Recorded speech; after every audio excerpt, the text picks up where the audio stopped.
News. Well, for more analysis, joining me here in the studio is Issam Ikirmawi from BBC Arabic. Issam, thanks for joining us. It's really quite difficult to understand the IS game plan and what this actually means. Does it mean they've strengthened or it's weakened? It's hard to understand.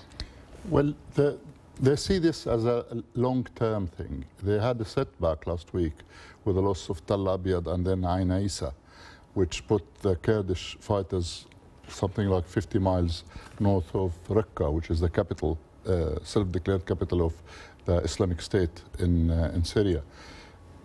By striking back, they are sending out a message that they are still very much in control. And if we look at today, the developments of today, there was a simultaneous attack in Hasaka, which is to the east, the far east of Syria. So this is sending out a message that we're still very much in control of this part of the world. Yes, we had a setback, but we're not going to take it and turn the other cheek. So this is what they're trying to do. Because the current message that's coming out is that they have had a number of setbacks in the region, in Iraq, close to Raqqa as well, that's pushed them back from Kurdish forces. So is this part of a wider propaganda campaign?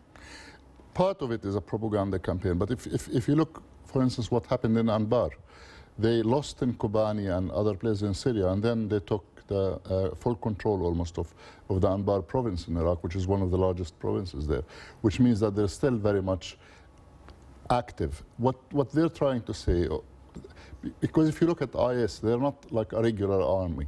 They're small units. They rely very much on hit and run. But actually, they also rely on domestic or local support. So when they have that support, they tend to be more effective in areas. For instance, today we hear that they asked the Kurdish population in Raqqa to leave because they suspect that there might be some people there who are sympathetic to the Kurdish fighters. So they gave them 24 hours to leave the town.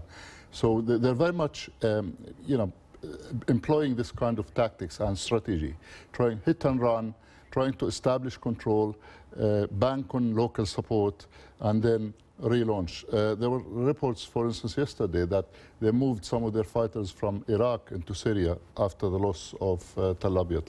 And as we've been reporting, about 30 civilians killed already, are people very much devastated by this ongoing fighting. Issam, thanks very much for coming in.